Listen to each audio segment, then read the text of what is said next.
inyong tanan. Happy Thursday. Today is Thursday, of course. And unfortunately, the last school day of the week para sa mga anak ko dahil today is going to be a very special long weekend for them. Dahil wala nga si Madam Sheena. Wala si Madam Sheena. Saan ko ba papatong itong phone ko? Yan na lang.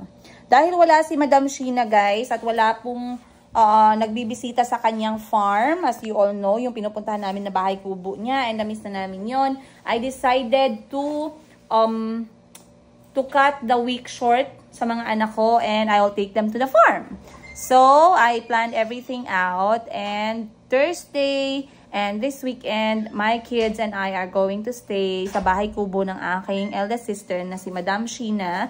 Maraming salamat nga pala. Shout out sa iyo, sis. Maraming salamat sa pag-share ng inyong hacienda sa amin. Hacienda talaga. And there's a lot of things we wanted to do there. Sobrang excited kami. Pero first of all, guys, I want to thank you sa lahat ng mga nanood ng mga recent uploads natin. Maraming salamat po sa lahat ng mga pagmamahal ninyo and everything. Sa nag-comment na para daw street children yung mga anak ko.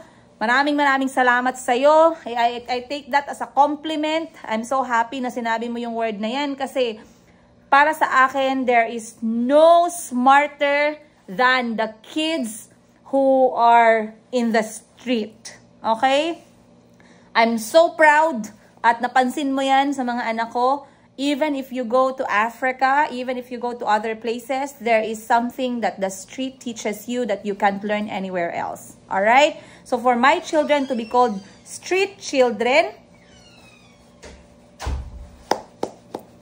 maraming salamat sa iyo. Let me just mention to you guys, no, kung bakit ako feeling happy and feeling appreciative about that kind of word. You guys all know that we lived in Africa. We lived in Uganda, ayan, for 4 years almost. And if there's something that I have learned that I really appreciated sa Uganda, guys, is the life in the ghetto. Now, when you say ghetto word, this word, ayan, and if you're going to look it up, ghetto, para sa atin dito, in a simple word, I would say squatter. I would say street children, okay? But it's not even how it means on the outside. It's not even how it means yung shallow na meaning niya.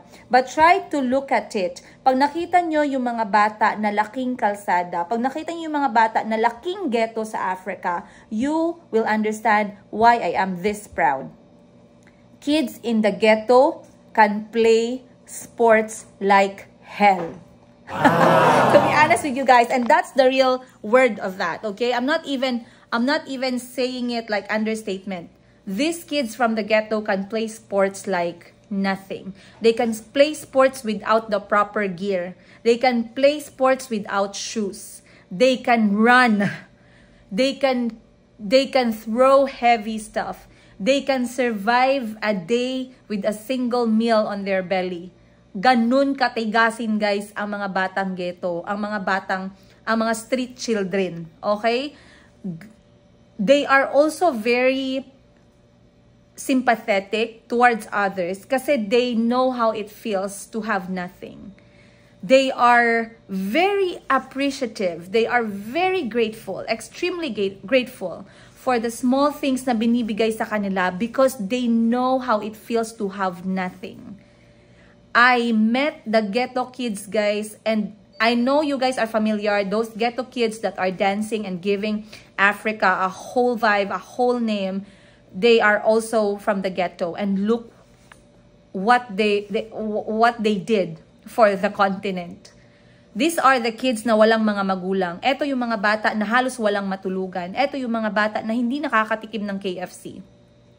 But man, I will be forever amazed with street children. I will be forever amazed with kids in the ghetto.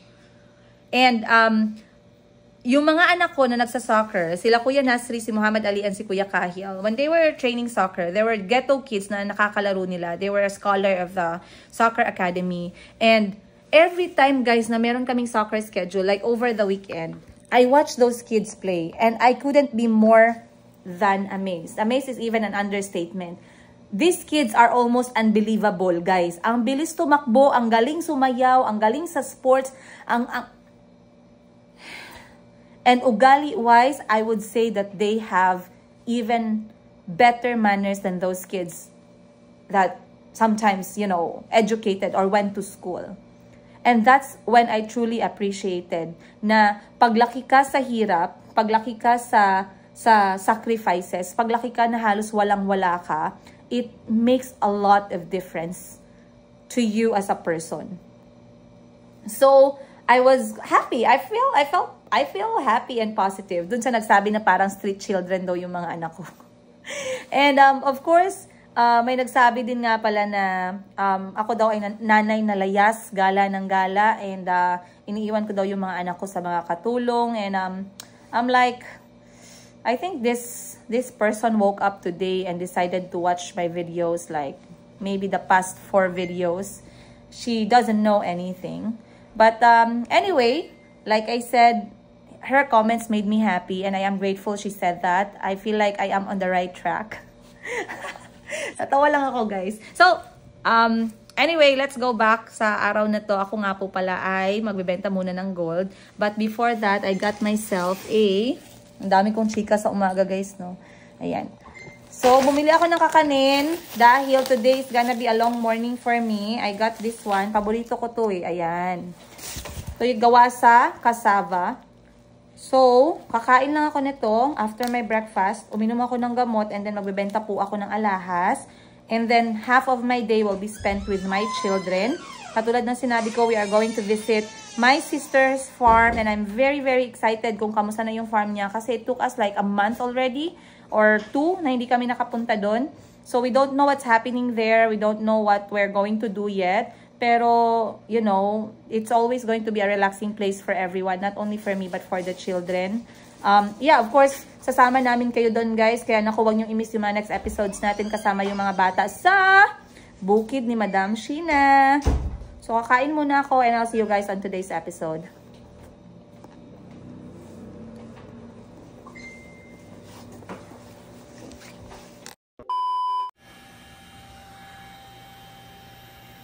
Alright. Okay guys, tapos na ako sa one set natin ng live ngayon. And I was scrolling through some comments at nakita ko, sagutin ko na naman yung comment. Hindi ko kasi masagot lahat, pero make sure na nababasa ko po talaga yung mga comments ninyo. So merong nagtanong sa akin ng update down sa health ni Auntie Christine, which I totally forgot na i-update kayo guys. Maraming salamat sa concern. And I am so happy and I'm so relieved to tell you guys na lumabas na nga yung final results at diagnosis ni Auntie, which is hindi pantay yung bigat na nilalagay niya sa mga tuhod niya. Okay? So, number 1 na concern ng doktor is yung weight. Number 2, kasi meron na si Auntie experience or history ng opera sa kanyang paa. Ang nangyayari is nilalagay ni Auntie yung bigat ng kanyang katawan dun sa kabilang tuhod niya. So, hindi na siya even. So, ang sabi sa akin ng doktor, sabi sa amin ng doktor, we have to buy a support cane para kay Auntie. So, yun yung hinahanap naman namin ngayon magkakapatid. We are hoping, maybe sa mga surplus kasi guys, meron yan dito sa amin sa Jensen kasi maganda pa yung quality kapag surplus or galing sa Japan. So, hopefully, makahanap kami na mag-fit kay Auntie at magiging comfortable siya. Also, medyo mataas yung ni Auntie, yung kanyang carb ba yung tawag doon? Mataas si Auntie sa sugar. Ano sugar, Glenn? Dear, ano sa'yo na sugar dang? Carbo, di ba na carbo, no? Dili ka lang sa test god, mga test sa lab, taas iyang sugar. Mataas yung sugar ni Auntie at saka uric. So, kailangan niya mag-control sa ibang intake niya na food. Other than that, wala po, negative si Auntie sa arthritis at negative din si Auntie sa rheuma. So, I am very, very happy. Sabi ng doktor, if ma-feel niya daw na masakit yung tuhod niya, she can actually take the painkiller, pero only when she needs it. She was encouraged to do very light exercise. She was encouraged to lose a little bit of weight. And si Auntie kasi hindi mo naman masabi na mataba eh. Yung katawan ni Auntie ay talagang katawan ng African. But if she can adjust the weight a little bit, para mas magiging komportable yun sa tuhod niya. So, I am very happy guys at masaya yung puso ko na nalaman ko yung result ni Auntie. Kasi talagang na-bother ako for how many weeks thinking about what ifs, you know, nag-overthink na ang Pepol, nag-overthink na ang all. Pero like I said, kung hindi natin kakausapin yung doktor, kung hindi natin gagawin yung mga test, yung mga x-ray, hindi natin mako-confirm kung ano yung problema sa tuhod ni Auntie. So, masaya ako talaga, sobra, knowing that Auntie is in amazing health. There's just very few things that we are going to correct. But other than that, everything is looking perfect and well. Alhamdulillah, God is good. Maraming salamat sa nagsend ng kanilang mga well wishes. Maraming salamat sa lahat ng mga nagsend ng mga messages at love ninyo kay Auntie guys. I truly appreciate it. Of course, andyan na si Madam 10 Gibbs. I'll see you guys on today's episode. Dumating na si Madam 10 Gibbs. Yan siya. Hi, guys. Tanungin natin si Madam 10 Gibbs ano yung comment niya dun sa recent comment na parang mga street children daw. Yung mga anak ko. Madam 10 Gibbs. Street children daw yung mga anak ko. Sabi nung nag-comment. Anong comment mo dun? Baka nakarelate siya? Ano bang masama sa pagiging street children? Ito. Tapos ano masyado siya? Bitter, masyado kawawa, no? Di ba guys? Kasi kung hindi siya, kung okay yung buhay niya, hindi siya ganyan mag-comment. Yes, totoo. Kasi katulad ko, Char, okay naman ang buhay ko. Lang man akong tayo mag-comment ng ganito kataas na nobela.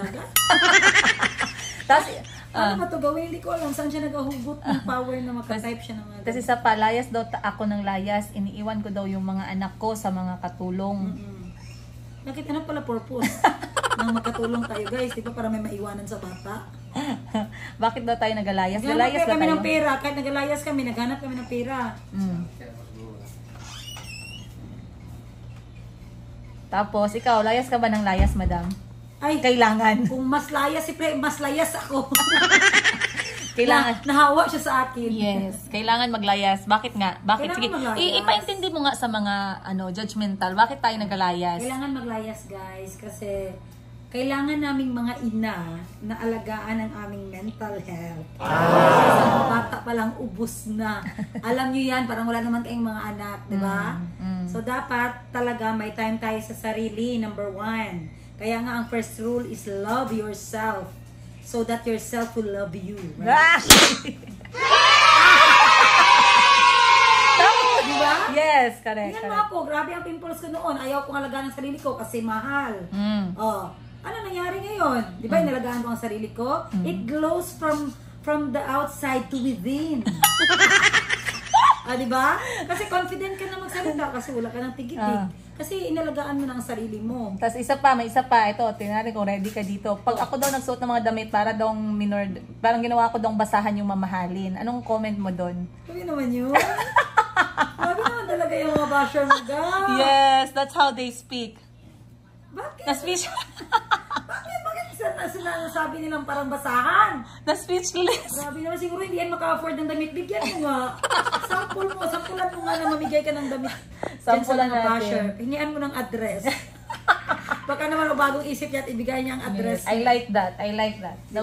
The way i-handle ni Madam 10 Gibbs yung mga reply, guys. Ganyan lang yan siya, guys. Pero alam niyo, pag nabasa niya yan, number 1 pa yan na high blood. Kalma pa yan siya. Kanina na high blood ako doon, guys. Pero ngayon, parang napalapas ko na. Kalma pa yan siya. At andyan si Muning. Muning is in the house. Muning! Ning! Ning! Di man tayo ginapansin ni Madam 10 Gibbs. Sige. When waiting sa class, ma-relax kayo. Mini Madam. Yan siya, guys. Actually, siya yung tagapagmana nitong opisina. Nag-training na yan siya. Tagapagmana ng renta. Oy, ano yan? Matigas yan maningil ng utang. Akala nyo lang. Oh, kita nyo mukha niya, no? Tapang yan.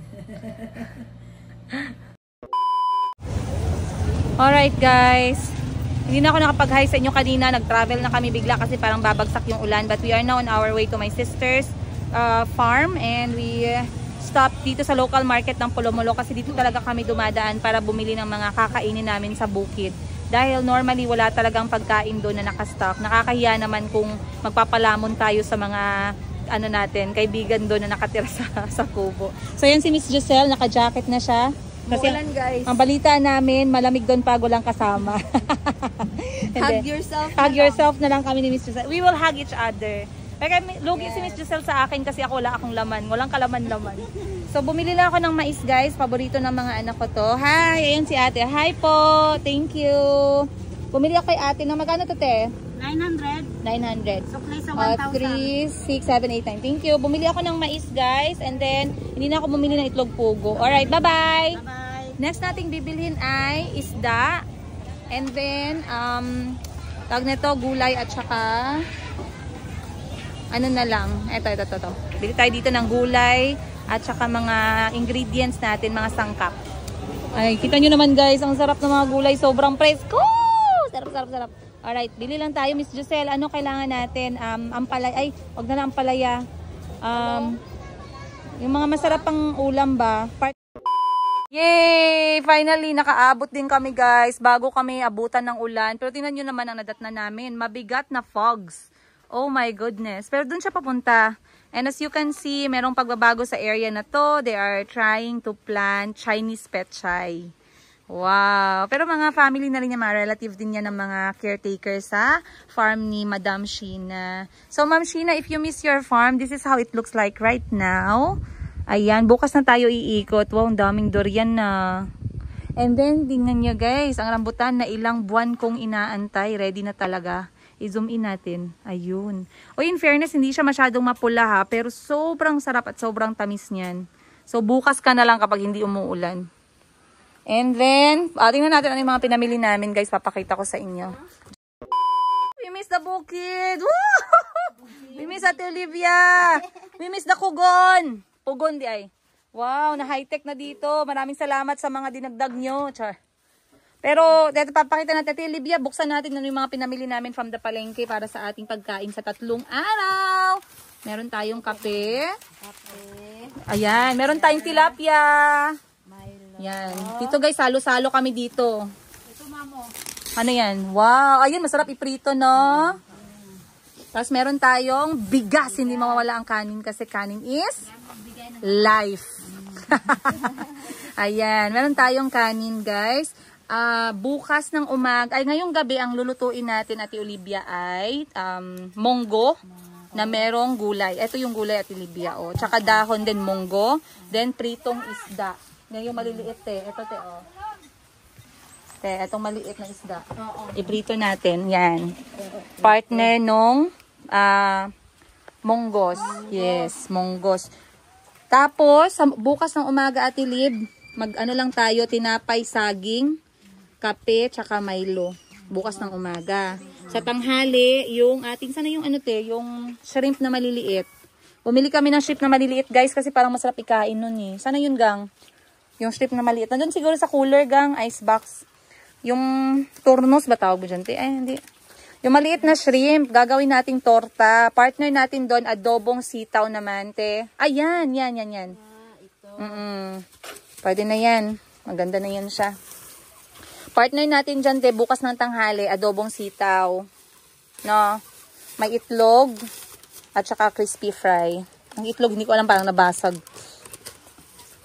And then sa gabi, pwede tayo mag tilapia. Or, pwede tayong mag sabaw ulit ng gulay. Walang problema.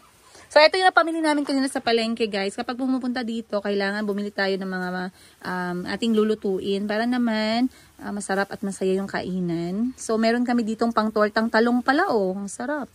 May pang-torta. Ay, kulang yung itlog. Kaya pala parang feeling ko may something kulang. Then, huwag kayong mag-alala kasi kung walang-wala talaga guys, marami pong dahon dito sa paligid-ligid. Pwede nating ulamin. Isawsaw natin sa asin. Ayan, masarap na yan. Tsaka ay sayote pala. Baka may dahon sayote. Masarap ba? Dahon ng sayote. Meron ba?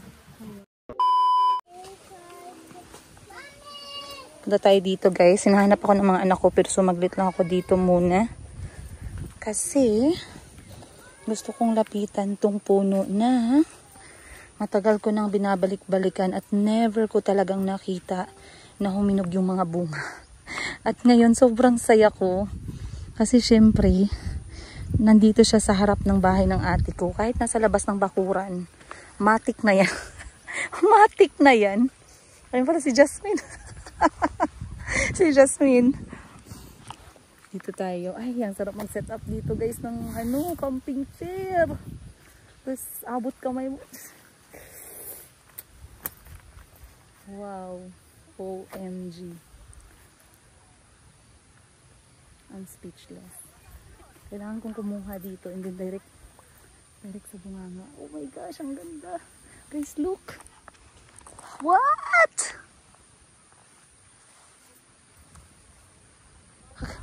Bakit parang wala akong maabot? Namumblema ako, hindi ko alam saan ko ako aabot na. Saan ko unahin? Dami yung kumakain ng rambutan ko dito ah. Pero maganda siya kasi pwede lang siyang akyatin. Uy, Madam Sheena. Grabe to, Madam Sheena. Ito.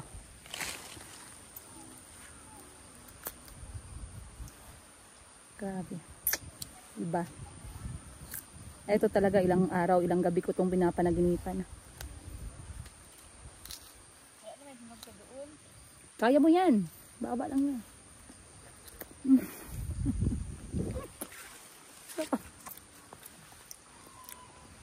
Ate Budji!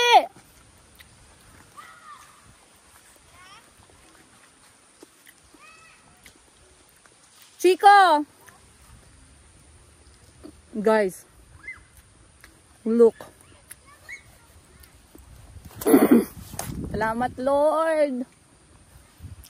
Oh my God, sobrang tamis.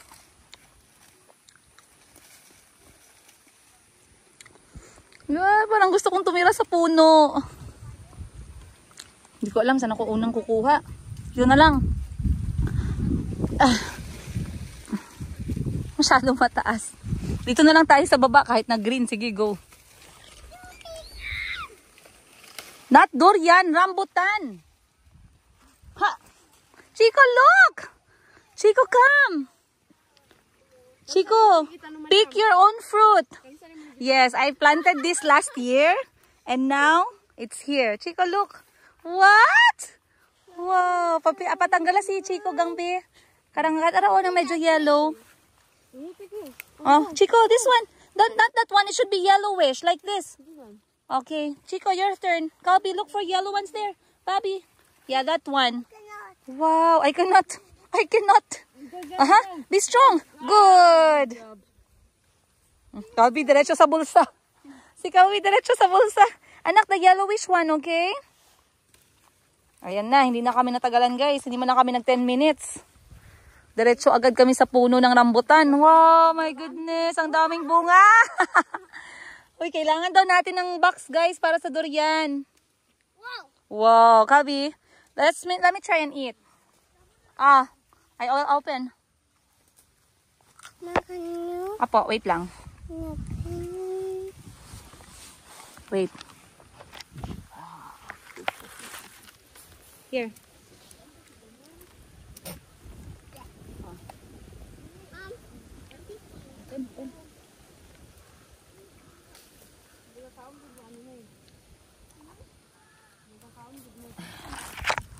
Here. Yummy, right? I told you it's so nice. Wow. Say thank you, Mami Sheena.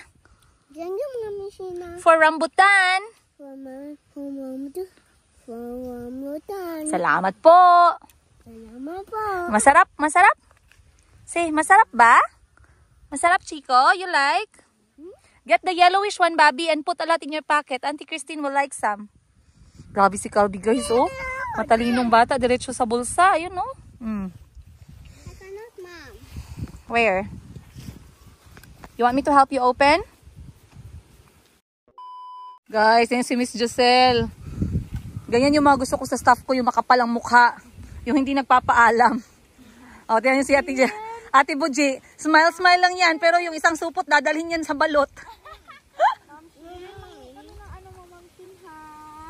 Thank you, Mom Shin. And belated happy birthday. So late.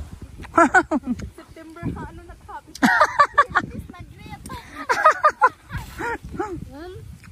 Great, but expensive na. They are picking.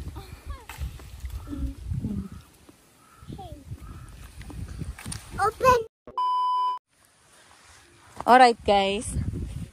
So ilang beses kaming in-invite dito ni Madam Sheena na pumunta dito sa kanyang farm dahil nga ready na yung mga prutas. Pero hindi kami makapunta-punta sa sobrang busy. Pero ngayon nagkaroon kami ng time. The sad thing is wala si Ma'am Sheena. Pero as you guys can see, talagang tinirhan nila kami ng bunga para ma-experience ng mga anak ko yung rambutan picking. Kita niyo si Chico guys, sobrang enjoy niya. Wait, come. You like it? Wow, Chico. Let me see. Come closer. You picked a red one. Masarap rambutan. Masarap rambutan? Yeah? Matamis?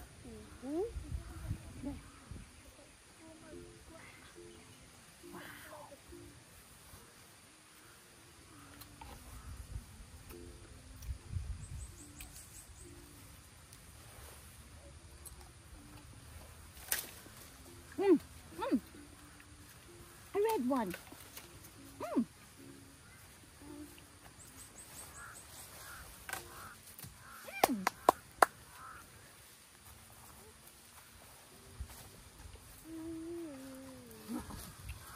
Show it in the camera. Show in the camera. Look, guys. Say, look, guys. Say, look, guys. Okay. It's rambutan. Rambutan. Eat slowly. Oh, so many. Wow, karang ikubag. Kahit saan mapunta, dala-dala namin ang KCC. Ulitin mo, lakasan mo. Go. Kahit saan kami mapadpad, dala-dala namin ang KCC! Ay, ano, bayad ka ba ng KCC? Bayad 1.M. Ha? 1.M? Kakatuwa sa Tibuchi. Wow, so red, love. Very sweet.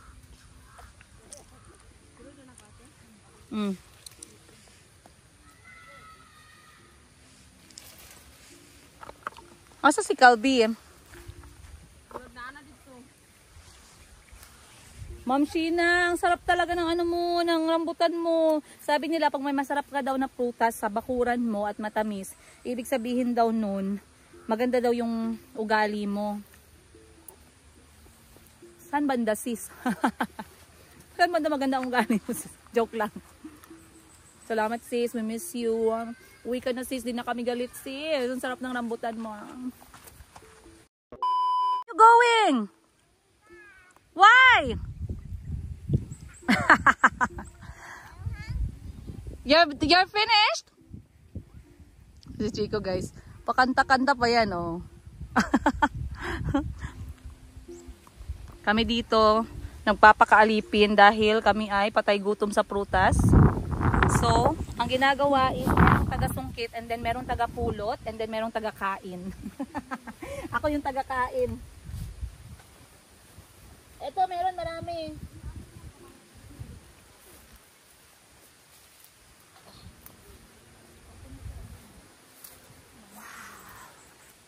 Hindi siya ganun kapula. Merong iba kasi, pag sinabi nilang sobrang pula, matamis agad. Actually, itong puno na to, hindi man siya mapula guys. Pero sobrang tamis ng prutas niya. Promise, kahit yung green ha, walang halong biro.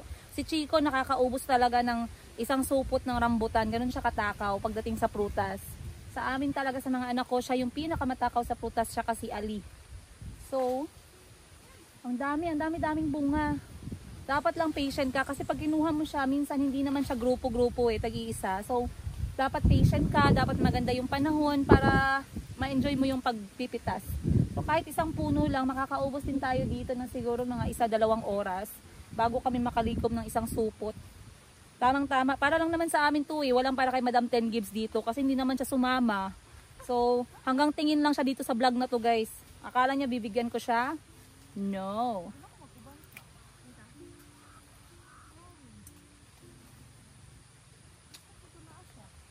Dun siya.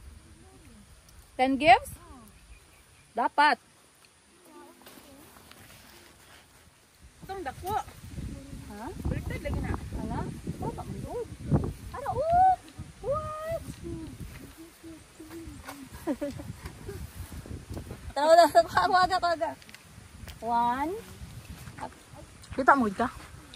Guys, for the win. Wow! 4. Wow! What? What?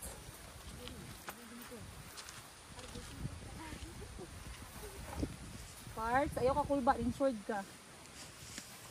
Ikaw po, Josel, ayaw ka kulba. Insured na po ka. Mga 1 year insured na mo. Yapat yun naman tani ma'am. Dili, ate, so dili ko makulbaan ba? Nga namong mabilin. You know. Lahi ra gyud. Lahi ra gyud pag insured. Dira ka dira. Ali pagang. Daghan na kay ganahan din mga unan mo.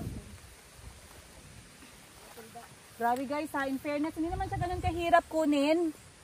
Pero mas masarap pa din yung kumakain ka na lang. Wait lang. Ay, hindi. Hilaw yan. Best. Dito tayo sa may mga... Ay, ang dami! Me?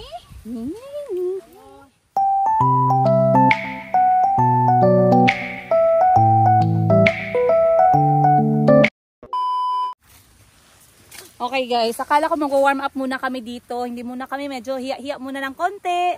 Pero walang hiya na nangyari guys. Lahat kami makapalang mukha. So diretso na kaming kumuha. Ayan din nyo.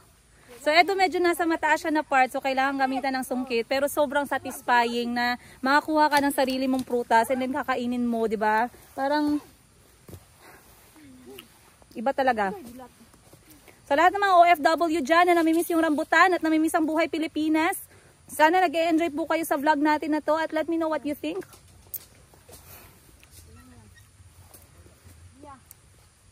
Tsaka tanggal siya sa buto. Kung nagtatanong kayo magkano yung kilo ng rambutan ngayon guys, nasa 30 to 50 pesos. Pero kapag ka hindi season, nasa 80. Kaya medyo may kamahalan talaga. Ito yung mga prutas nga in season lang eh. Huh? Ano yung sungkit?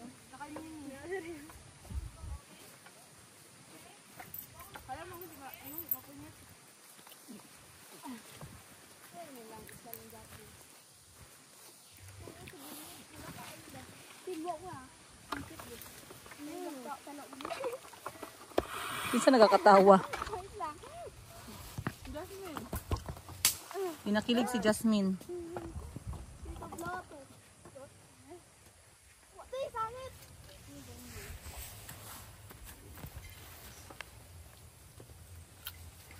Ate oh, pula kayo. Be. Kapila na ako nakagat akong lips ba? Say na na. Say na na mag-asawa ka. Bye. Ayun lang sa kuang. Nana si Budji, nana tig-unit. Oy. To. Oh. Asang ano? Nadiri sa kuha. Ikaw punit kay May na ano. Dapat di ay nag-microphone ta. Ikaw lang punit sa yung ibang sungkit. Di ba kamusundon? Kasi armar kang sungkit. Okay. Dua we. Bagus anak ha? Ha? Isa? Batay mahulog sa kuang kawayan ha? May. May. Kaya may. Yan, naghangin na yan. Ang kapiro mo ni Holly. May. Yeah! Oy. May. Tingnan niyo siya guys. Nabuyagan si Miss Giselle. Oh, mukha ng mga matatakaw oh. Oh, Ate Bushi, harap ka dito. Tingnan natin ang ginagawa mo dyan. Ah! Huli kam! Huli ka pa din. Kunwari nakatalikod po Kun- dito ang baba. Ang bulsa mo, puno. Guys, look. Ang second round ng fogs, umaakyat ulit. Tingnan nyo. Wow. So, normalcy na talaga to dito, no? Pero alam nyo, na-miss ko dito, yung sunset. Kasi nung first time namin pumunta dito, naabutan pa namin yung napakagandang sunset. It was orange, pinkish, purplish, amazing. Pero after that, hindi na siya nangyari ulit. Kaya nakaka-miss. Pero maganda pa rin naman ang weather. And fogs is in and out. Kaya okay na din. Medyo malamig na nga ngayon kaya naka-jacket na tayo. Pero mamaya, for sure, mas malamig pa. Okay na rin yung ganito kaysa sa ulan. Kasi pag ulan, masyado ding malamig. Then pumapasok minsan sa kubo yung tubig. Ay, nag-mower sila kuya. Okay. Binilhan pala ni Ma'am Sheena ng mower dito sa bukid para hindi mahirapan magtanggal ng mga damo. Kaya ayan, nag-mower sila kuya ngayon, yung caretaker. Kami dito guys, ayan, overtime. Yung parang feeling mo uuwi kami agad. Sinunggaban namin yung puno. Unlimited. Buhay probinsya daw aesthetic. Guys, inutusan ko si Ate Boji. Bago siya umalis, kumuha pa siya, yan nagbaon. Tridor din. Sabi niya magbebenta kami pero kinakain niya. Masarap guys, masarap. Masarap. Para kang si Chico. Go na! Ay, mga microphone. Okay lang. Bye. Dalhin mo na lang to kasi lobat pala. Si mama, ano daw ka? Ha? No bashing ha? Bye! Gaga. Oh. Excited si Ate Buji, saya niya. Alright guys. Habang maganda pa yung panahon, kita nyo diretso yung pagtanim nila dito. So basically, dito sa amin sa Mindanao, hindi ko alam sa inyo sa iba, pero yung mga alam ko, kapag pinabantayan sa iyo yung lupa, or pinapaalagaan sa iyo yung lupa, you are free na magtanim. So ito pinagpaalam na pwedeng taniman. Kaya nagtatanim sila ngayon ng Chinese petchay. So tingnan natin yung proseso kasi hindi ako masyadong familiar sa mga ganitong klaseng mga gawain. So number 1 daw, bibili muna ng similya o yung binhi ng Chinese petchay. Yung binili nila for this land is 10,000 pieces. Then ibabaging siya. Bagging, kailangan nilang iset yung binili nilang tanim para i-prepare na siya sa pagtatanim mismo dito sa lupa. Tingnan natin, ayan. Ito pala yung bagging. Ayan o. Dahon ng saging yung gamit. Tama ba? Ayan. Ito yung similya ng Chinese petchay. Tapos ito naman guys, yung dahon ng saging. Pakita natin sa inyo. Ayan. So kailangan meron siyang dahon ng saging para mag-hold yung maliit na lupa. Tama ba ako kuya? Tapos ilalagay na siya sa lupa. So as you can see guys, madami-dami na rin silang naitanim mo. Imagine nyo naman 10,000. Ang dami nun. Pero ang ganda din ito kapag tumubo at ready for harvest. Magkano na ba ngayon yung bilihan ng isang Chinese petchay? Yung sa lata? Yung malaki na. Depende sa ma'am. Depende sa class, sa ganda. Pero magkano normally? Ang usa ay kabutan ng 40-30. Ang isang peraso? Dili ang kilo. Ang kilo, 30 to 40 pesos. Kaya tapos 15. Tapos? Hanggang 15-10. Hanggang 15-10. May mas mababa pa. Mas mawala. Okay. So, dapat nasa 40 or 50, no? Para mas maganda, no? Ang negosyo. So, pag tanim nito, tatanggalin ba yung yung dahon? Tatanggal yan. Yung lupa lang yung ilalagay sa, sa butas. Okay. Tapos yung dahon pwede nang itapon? O ginagamit niyo ulit? Hindi na. Tapon na siya. So, ito lahat, 10,000 lahat to. Dami Kailan dapat matapos tong tanim nyo na 10,000? Kailan dapat matapos? Ilang araw? Yung 10,000. Ilang araw tatrabahuin? Yung bagging? Oo. Sa 2 araw. 2 araw? Depende sa Bagging is yung paglagay sa similya. Sa similya sa loob ng sa lupa dito, pag-transfer. Bagging pala yun. Eto, anong tawag dyan? Sa Bagging ito. Bagging yan. Oo. Nawala ako ng konti, guys. Hindi ako nakasunod. Wala talaga akong alam sa mga farming. Pero sobrang ganda pag naka-witness ka ng mga ganito kasi dito mo natututunan yung mga step by step bago mo kinain yung gulay. Alam ko hindi lang ako mag-isa dito eh. Kaya mamaya kung may nag-comment dyan, ano ka ba madam, first time mo ba makakita ng ganyang klaseng proseso? Yes, first time ko! Huwag kayong magalit. Kasi syempre taga-syudad naman kami guys, taga-city na kami. Hindi na kami masyadong pumupunta sa bukid. At kung pumupunta man kami sa bukid, iba't ibang klase ng experience yung nakukuha namin. Ilang beses na ako nakabalik dito pero never ako naka-witness ng ganitong klaseng activity, which is yung pagtatanim nila ng 10,000 similya ng Chinese pechay. Kaya sobrang interesting. So pag nilagay na pala nila yung kanilang similya sa lupa guys, kailangan nang tanggalin yung dahon ng saging kanina. Ayan, kita nyo? Nasa spaces na siya lahat.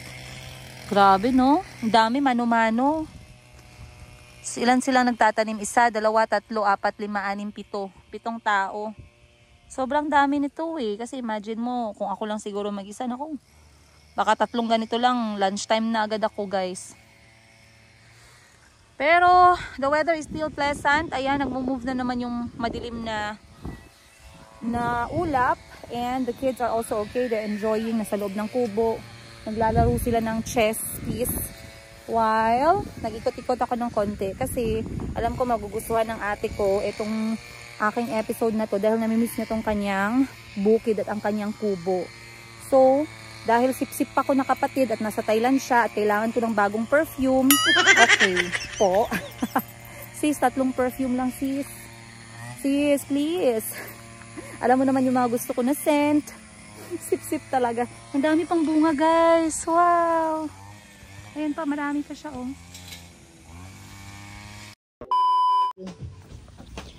Alright guys, time check natin. Alas, anong oras na ba? 3:02 p.m. and we are enjoying our afternoon with Sikwate. Maraming salamat once again kay Madam Sheena at meron siyang Sikwate sa kanyang cabinet guys. Akala niya hindi ko alam yung password. Dala ko pala yung mga anak ko, akala ko single ako today. Ayun sila.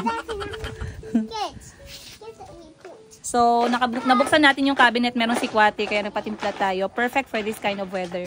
Once again, long weekend starts now.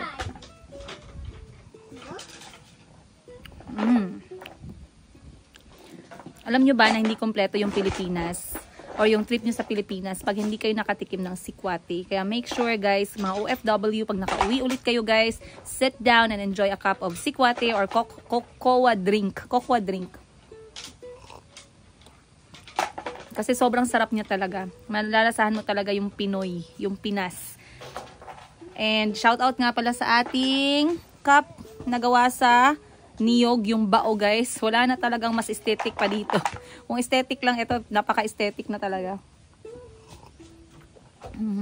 Sarap. Ang init.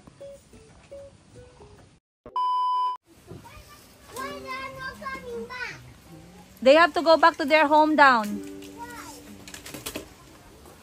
Hindi mo man maamin. At?